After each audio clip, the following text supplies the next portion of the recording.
it's a lie, ni ibinyoma, urukundo rwaracitse. Niko nabivuga ko yakongera hano ubwo nigeze ndugu. Why not? Bivuze gutya. None yego umuhungu araza akagutereta akavuga ati turakundana, nawe ukamwemerera ngo turakundana, ariko after y'ibyo ngibyo yajya muri birthday ya mugenzi we agahura n'umukobwa mushyashya. Uwo mukobwa ahuri ntabwo uzi neza ko bahura.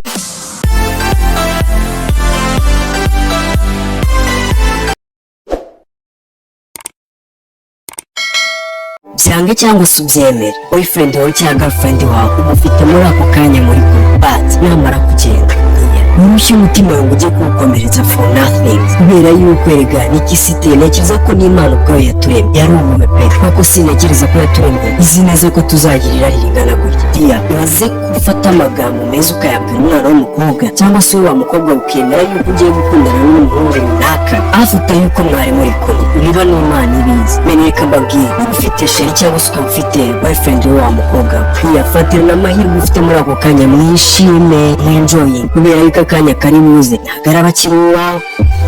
Icyo cyo ni ikintu umaze gushakashaka kandi arakibonye. Diya apfa kuba yinjiye mu karori runaka arahura n'umwana mushyashya avuga ati oh this is my vibe right now, after y'ibyo aza kurebe babe I love you, I love you, I love you. So kandi nako ibintu bimeze nk'ibijya kubabara ngo wowe gukomeretsa umutima wawe, oya niko ibintu bimeze nta nubwo wabihindura. Niba uri umuntu ushaka kuramba muri relationship runaka ujya kubabaza umutima kuba yuko iyi si niko iteye, umuntu arajya hariya umusangana umukobwa mushya, nagaruka hano umusangana what fuck is going on. Cyo kimwe nakubwira nuko iga gufata amahirwe yawe yakoresha muri ako kanya afite, ujya gushaka iby'imbere kubera ko iby'imbere ntabwo uzi ngo bisa gute. Ese reka mbabwire, hari bamwe na bamwe bajya batubwira ngo love ni ikintu cyiza pe, it's okay ni ikintu cyiza good, ariko se ndi kwibaza kuko ninde waza hano imbere ngo aduhe urugero rwiza atubwire ngo love yanjye relationship yanjye ni nziza guhera kurwara kugeza ku musatsi, oya ntawe uzabisangana kubera yuko it's a lie, ni ibinyoma, urukundo rwaracitse. Niko nabivuga ko yakongera hano ubwo nigeze ndugu. Why not? Bivuze gutya. None yego umuhungu araza akagutereta akavuga ati turakundana, nawe ukamwemerera ngo turakundana, ariko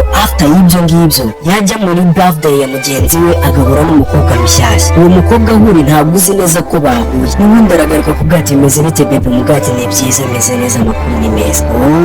Ese waba uzi aho yari ari uko byari bimeze? Ntabyo uzi. Niyo mpamvu tugomba guturisha hati yabo, kuko ntabwo tuzi ukuri n'ukuri, ikinyoma ni iki. Urukundo ni urugo ufite muri ako kanya, uri buze kuba mu kanya rubara nk'urukundo, rubara ari uko rwagarutse nanone rufite mu kiganza cyawe. Hari bamwe na bamwe njya numva bavuga wamenye ngo ngiye boyfriend wanjye akunda ibi n'ibi, ariko iyo bigeze ku bagore ntabwo abakunda. Yo komeza wikomeza umutima uko ubishaka pe, ntabwo ndi hano ngo guca intege, gusaba urukundo muri ako kanya ufite mu kanya nirugenda, before y'ibyo byose ujye ubanza utekereze yuko n'ubuzima bwawe bukeneye, hanyuma ubone gukora ibindi bikurikira. Njye ndi hano kugira ngo mukebure mubwire yuko love to making sure ko uyifite muri ako kanya ufite, nimara kugenda say goodbye.